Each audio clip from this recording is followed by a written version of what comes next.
Hi, Ashley here, founder of Oak & Ash. In this video, I'm going to show you how to get started weaving on the Beka 10-inch Beginner's Rigid Heddle Loom.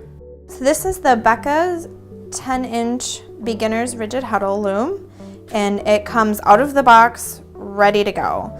And on it is the 4-inch heddle, an 8-dent 4-inch heddle, but it also comes with a 10-inch 10-dent heddle and 1 stick shuttle.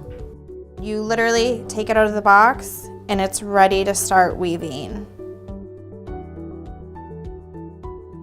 So once you have woven up to a certain point, you'll need to advance the warp so that you're taking more of the warp from the back beam and pulling it through this front.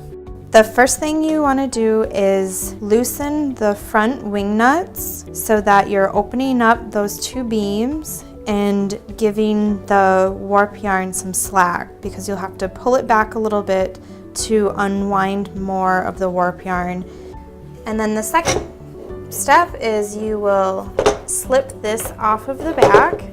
You'll unwind it once and then you'll just slip it back in to those notches, and then you just pull this through, tighten these back up.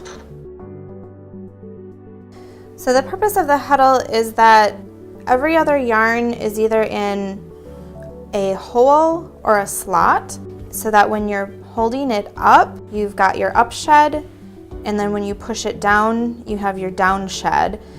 And so that every time you're just passing the stick shuttle through, does all the work for you.